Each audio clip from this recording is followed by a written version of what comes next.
আমার কান্নাকে ওরা নাটক, চোখের জলকে গ্লিসারিন ভাবল, এমন মন্তব্য করেছেন রচনা ব্যানার্জি। পশ্চিমবঙ্গের হাসপাতাল আরজিকর কাণ্ড নিয়ে কথা বলে একটি ভিডিও পোস্ট করেন টলিউড অভিনেত্রী ও হুগলির সাংসদ রচনা ব্যানার্জি। সেখানে তাকে পরিপাটি অবস্থায় চোখে কাজল, আইব্রু ব্যবহার করতে দেখা যায়।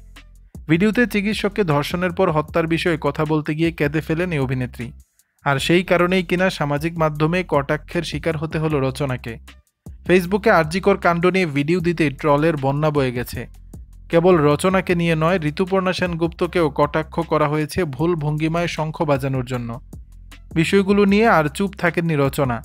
জানালেন তৃণমূলে যোগ দেওয়ার কারণেই নাকি তাকে নিয়ে অযাচিত এসব আলোচনা হচ্ছে। রচনা বলেন, যেদিন থেকে আমার তৃণমূলে যাত্রা শুরু হয়েছে সেদিন থেকেই আমাকে নিয়ে ট্রল করা হচ্ছে। এতে আমার কিছু যায় আসে না। আমি যে ভিডিওটি বানিয়েছিলাম সেটা মন থেকেই বানিয়েছিলাম, পোস্ট করেছিলাম।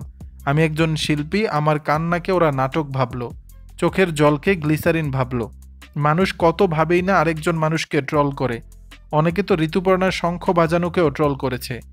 অভিনেত্রী আরও বলেন, পশ্চিমবঙ্গে এমন একটা ঘটনা ঘটল, এমন পরিস্থিতিতে সেটা নিয়ে একজন মানুষ আরেকজনকে কটাক্ষ করছে। যার সঙ্গে এমন ঘটেছে তার পরিবারের পাশে থাকা উচিত সবার। সেটা না করে আমার চোখে কাজল আছে কিনা সেটা নিয়ে কথা বলছে মানুষ। ওদের কাছে এত সময় আছে, আমার নেই। আমি এর বিচার চাই, দোষীদের ফাঁসি চাই। দর্শক, বিষয়টি নিয়ে আপনাদের মতামত জানাবেন নিচের কমেন্ট বক্সে।